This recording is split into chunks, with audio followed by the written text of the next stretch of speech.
Assalamualaikum warahmatullahi wabarakatuh. Selamat mengikuti sesi ketiga rekan-rekan mahasiswa semuanya di mata kuliah Statistika Bisnis. Baik,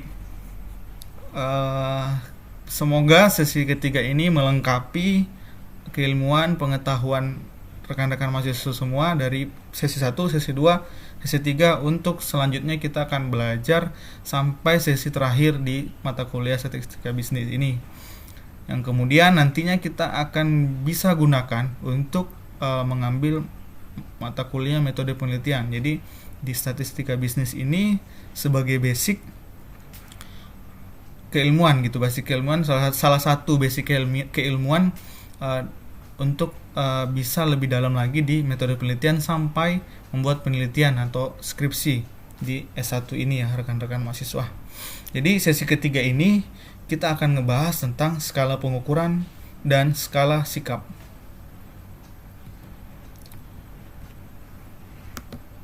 Baik, poin-poin materi kuliah pada sesi ketiga ini. Yang pertama, tipe skala pengukuran. Ada 4 ya tipe skala pengukuran. Yang pertama skala nominal, skala ordinal, skala interval, skala rasio. Yang kedua tipe skala sikap. Yang pertama skala Likert, yang kedua kumulatif atau biasa disebut skala Goodman ya rekan-rekan mahasiswa kalau mungkin udah pernah dengar ya. Yang ketiga skala perbedaan semantik atau biasa disebut semantik diferensial. Oke, buku acuan atau referensi hampir sama ya, sama sesi pertama dan sesi kedua. Yang pertama Prof. Sugiarto, Prof. Sugiono, Prof. Sanusi, dan UCS Umiati. Baik, skala pengukuran.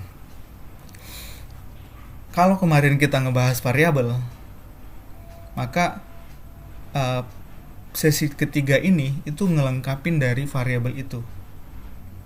Nah, variabel akan lebih bernilai ketika adanya skala pengukuran. Kenapa sih butuh skala pengukuran?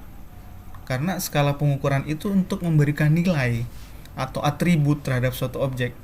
Jadi variabel itu dari objek penelitian yang kita pengen teliti, agar kita lebih mudah dalam proses penelitiannya, kita akan beri nilai atau atribut, ya kan?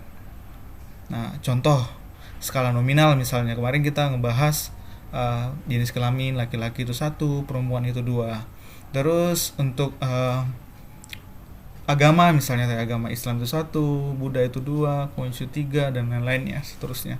Jadi ini untuk memudahkan rekan-rekan mahasiswa semua dalam proses penelitiannya dan dalam pengujiannya gitu ya. Ini mungkin belum dapat secara utuh ya, maksudnya kita belum bisa secara langsung mengimplementasikannya karena ini kita belum ada di tahap membuat penelitian. Jadi ini rekan-rekan mahasiswa dalamin dulu aja, dan mengingat ketika suatu saat nanti kita masuk di bab yang membutuhkan pengetahuan skala pengukuran ini lebih mudah nantinya. Begitupun nanti kalau udah masuk di mata kuliah metode penelitian dan sampai untuk penelitian atau pembuatan skripsi, itu akan lebih berguna. Makanya kita butuh mendalaminya sekarang satu persatu.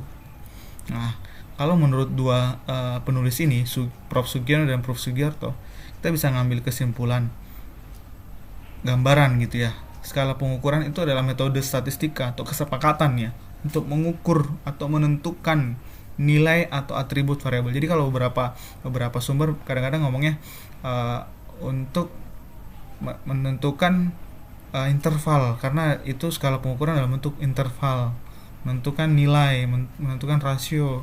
Jadi sesuai dengan jenis-jenisnya nanti skala pengukuran kalau didefinisikannya gitu ya. Tapi secara umum adalah untuk menentukan nilai atau atribut pada variabel yang menjadi perhatian kita. Terus ya, kita masuk satu persatu dari skala pengukuran. Yang pertama skala nominal. Skala nominal ini adalah skala yang mengklasifikasikan atau menggolongkannya objek-objek atau kejadian ke dalam kelompok untuk menunjukkan perbedaan atau kesamaan ciri-ciri tertentu dari objek tanpa adanya tingkatan. Jadi ini hanya untuk mengklasifikasikan.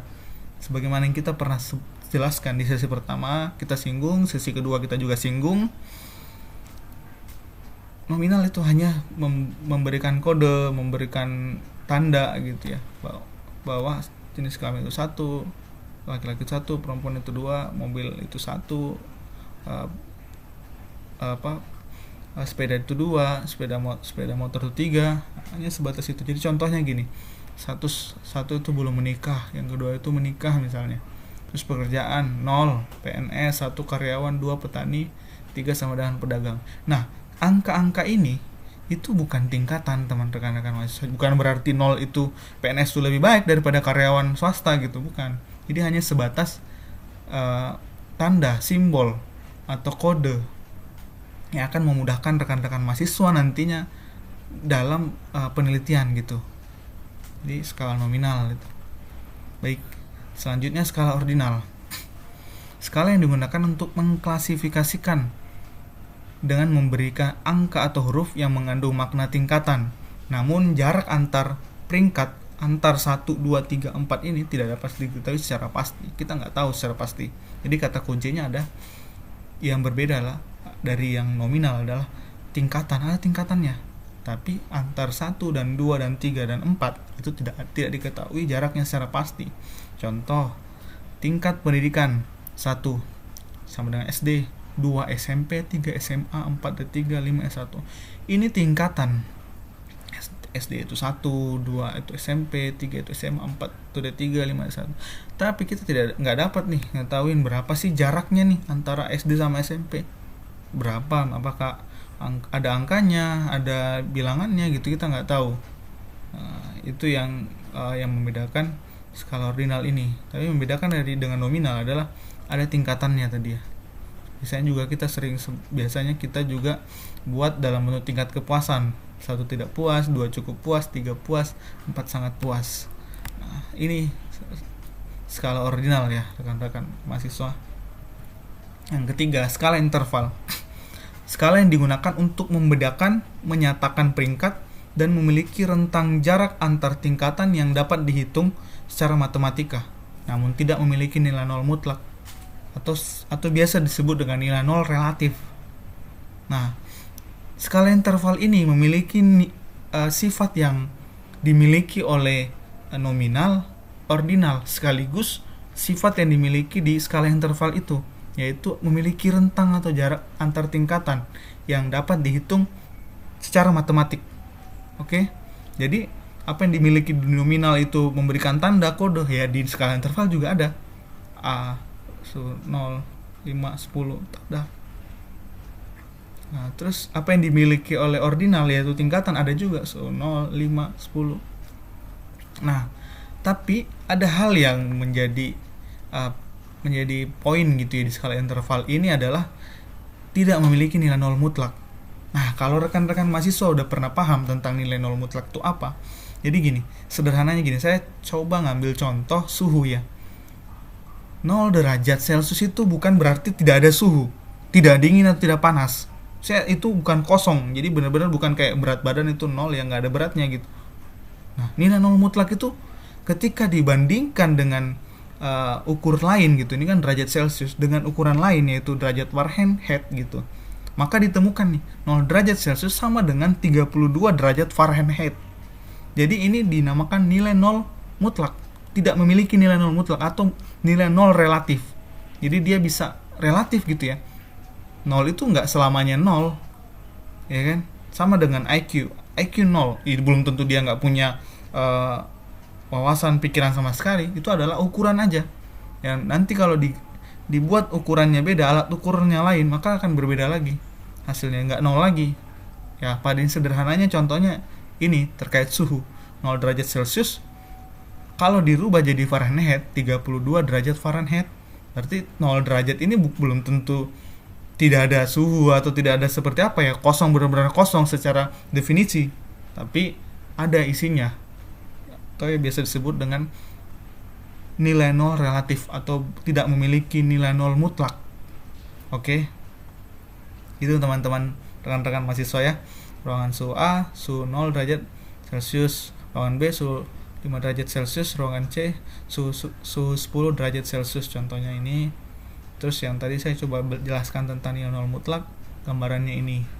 Mohon rekan-rekan mahasiswa kalau ada yang belum dipahami bisa diulang lagi videonya dari awal, atau dari awal, atau mungkin bisa ngebandingkan juga video sebelumnya, atau bisa juga di email ke saya kalau ada beberapa pertanyaan-pertanyaan tertentu. Selanjutnya, skala rasio. Skala yang digunakan untuk membedakan atau menyatakan peringkat dan memiliki rentang jarak antar tingkatan yang dapat dihitung secara matematis dan memiliki nilai nol mutlak. Jadi skala rasio ini skala yang memiliki sifat yang nominal, ordinal, skala interval. Tapi bedanya skala rasio ini nilai nol punya nilai nol mutlak gitu. Contoh, jumlah pengangguran misalnya. Terus yang kedua, berat badan misalnya nih. Berat badan A 45 kg, B 50 kg, C 55 kg, D 60 kg. Nah, ini tuh benar-benar mutlak. Kalau kita rubah jadi misalnya gram, ya sama. Nih, beratnya sama, konversinya sama. Nah, jadi kita coba ambil contoh. Kalau tadi suhu, kalau ini berat. Jadi 0 ons gitu. Ini nilai 0 mutlak ya. 0 ons. Kalau dikonversikan ke kilogram, 0 kilogram ya. Kalau kita konversikan ke ons, ya nilainya sama, tetap 0, nggak ada beratnya sama sekali. Jadi benar-benar nilai nolnya mutlak, ya nggak ada. Jadi kalau jumlah berat badan itu 0, ya 0, benar-benar nggak ada berat badan. Nah, bahkan nggak mungkin, ya kan? Gitu. Jadi dia skala rasio itu untuk nilai-nilai pasti gitu. Kalau biasa disebutkan nilai pasti, bukan angka sebutan gitu ya, kayak interval tadi, angka pengolahan kalau interval tadi. Kalau ini benar-benar ya nilai pasti, 0 kg ya 0 gitu. Kalau dibandingkan dikonversikan ke ons ya 0 juga. Kurang lebih seperti itu untuk skala rasio ya rekan-rekan mahasiswa. Baik, untuk skala pengukuran di video bagian A ini mungkin cukup ya rekan-rekan mahasiswa. Di video selanjutnya kita akan ngebahas skala sikap. Nah, jangan lupa ditonton juga lebih lengkap agar bisa mengerti lebih dalam lagi tentang skala pengukuran dan skala sikap ya rekan-rekan mahasiswa. Ada pertanyaan apapun bisa ditanyakan, bisa di-chat ke saya, bisa di email juga. Baik, sampai jumpa di video bagian B. Assalamualaikum warahmatullahi wabarakatuh.